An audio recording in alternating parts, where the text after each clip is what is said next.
Emmanuel, bonjour. On parlait avec l'entraîneur juste avant de savoir si ça changeait ou pas quelque chose de jouer après tout le monde, avec le risque en plus éventuellement d'être relégable avant au coup d'envoi. Est-ce que c'est une donnée importante selon toi et est-ce que ça peut vous inhiber éventuellement si c'est le cas? Bah écoutez, nous on a bossé dans la semaine. Puis moi je pense que bon, je suis pas l'entraîneur, hein, mais ça sera rien changé dans notre plan de jeu en fait. Nous on est là pour travailler, on est des professionnels et puis on est là pour faire notre job. Donc bien sûr, même si ça gagne derrière ou quoi que ce soit, nous on est là pour aller faire quelque chose à Auxerre. Je parle pas forcément de plan de jeu, mais plus dans l'aspect un peu euh, psychologique. Est-ce que ça peut un peu vous inhiber, un peu vous mettre davantage de pression sur les épaules? Donc, bien sûr, personne ne veut être dans la zone rouge, mais comme j'ai dit là, ça va rien changer parce qu'il reste 8 matchs et puis tout ce peut se passer. Donc pour moi, personnellement, ça va rien changer. Pour moi, bien sûr, il va falloir aller travailler et puis il va falloir aller bosser là-bas. Ça va pas trop changer pour moi. Qu'est-ce que vous êtes dit dans les vestiaires après le match contre Rodez? Est-ce que vous avez parlé? Est-ce que vous êtes remis en question? Est-ce qu'il y a eu une grande discussion? Non, mais après les matchs, forcément, on était déçus parce qu'on savait que on a bien fait. Premier mi-temps, on était au-dessus d'eux, malgré les buts. Et puis deuxième mi-temps, puis il y a des choses qui ont changé. Comme j'ai dit, on était déçus, mais après, on s'est mobilisé, on s'est parlé, et puis on a bossé, et puis on continue à bosser cette semaine. Et puis là, on a mis d'arrêt, on a pris dans les choses, et puis on focalise sur Auxerre. Comment vous expliquez toutes ces erreurs individuelles parfois qui plombent finalement vos rencontres alors qu'il y a parfois de la qualité aussi? Bien sûr, ça fait mal dans la tête, mais personne ne veut faire des erreurs dans les matchs. Et puis nous, on est là surtout dans les maîtrises du jeu et tout, donc on essaie de travailler, faire des belles footballs.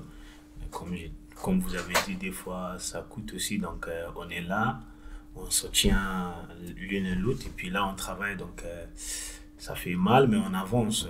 On ne met pas les points sur lui ou un tel joueur, on sait qu'on gagne ensemble et puis on perd ensemble.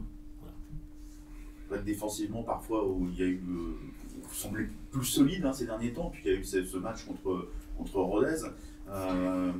C'est quoi la solution? C'est de se parler un peu plus, le placement? Bah, comme vous l'avez dit, les erreurs individuelles, là, moi je ne peux pas contrôler les erreurs des, je ne sais pas, l'autre joueur ou tel joueur, mais chacun doit travailler. Et puis c'est ce qu'on a fait cette semaine. Puis c'est sûr que personne ne voulait faire les erreurs avant les matchs. Personne n'a mis dans sa tête que ouais, je vais faire une erreur, mais ça arrive, ça fait mal. Mais on avance et puis on essaie de ne plus faire ces erreurs en fait. Souvent, on entend chez les supporters de l'équipe, chez les suiveurs, qui disent les joueurs ne se rendent pas compte qu'il y a un vrai risque de relégation. Qu'est-ce que toi tu réponds à ça? Est-ce que vraiment vous avez conscience de ça? Parce qu'il y a beaucoup de personnes qui doutent. Non, c'est faux. Parce que nous, avec beaucoup de respect pour les supporters, nous on est là pour travailler, pour les rendre heureux aussi.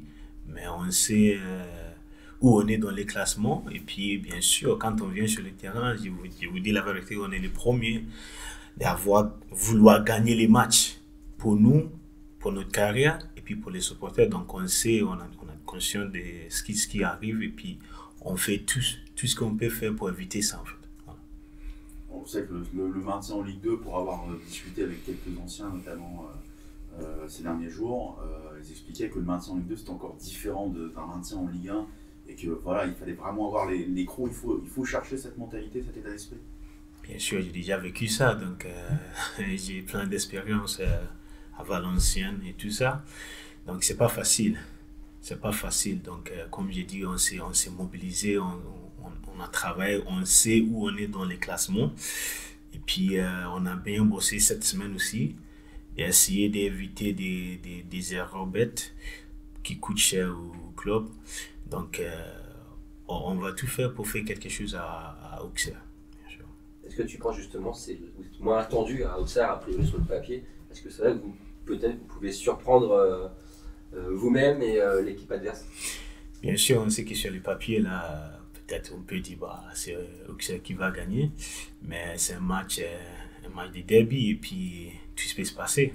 C'est un match différent que les autres matchs. Donc, moi, je sais que, personnellement, je sais que si on joue comme on a joué dans les premiers mi-temps contre Rodez, là, on peut faire quelque chose. Donc, on a, comme le coach l'a parlé, on s'est parlé, on sait qu'il faut garder les points positifs dans ces matchs, apprendre nos erreurs et puis va faire quelque chose là-bas. Donc, moi, je sais que ça peut se passer dans les deux côtés, en fait.